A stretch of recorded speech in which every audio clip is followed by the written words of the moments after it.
Welcome to Neeti Katha Kids.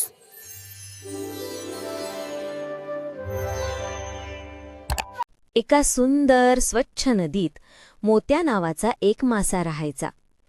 त्याला मात्र नेहमी आकाशात उडणाऱ्या पक्ष्यांचा हेवा वाटायचा आणि तो सतत वर आकाशाकडे पाहत बसायचा.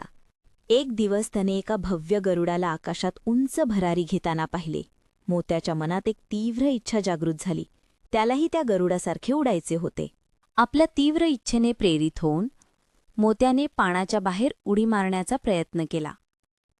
पण प्रत्येक वेळी तो फक्त एका मोठ्या आवाजासह परत पाण्यात पडायचा आणि त्याला तात्पुरती निराशा वाटायची. त्याने पुन्हा पुन्हा प्रयत्न केले, उंच उड्या मारल्या, पण प्रत्येक वेळी त्याला पाण्याच्या थंडीत परत यावे लागे. इतर मासे त्याला काळजीने पाहत होते आणि त्याला आता खूप एकटे वाटू लागले. एका वादळी दिवशी मोत्याने आपले सर्व बळ एकवटून सर्वात मोठी उडी मारली. तो पाण्याच्या बाहेर खूप उंच गेला, पण वाऱ्यामुळे तो एका दगडावर आदळला आणि त्याला खूप वेदना झाल्या. वेदनेने थकून पाण्यात परत येताच त्याने खाली पाहिले. त्याला आठवले की त्याच्या वडिलांनी त्याला एकदा सांगितले होते, आपल्या जगातही खूप सौंदर्य आहे.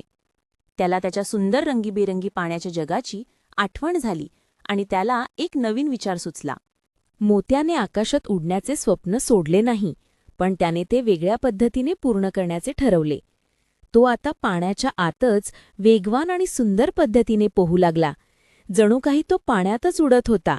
मोत्याला समजले की मोठी स्वप्न पाहणे चांगले आहे, पण ती आपल्या परिस्थितीत राहून पूर्ण करणे अधिक महत्त्वाचे आहे.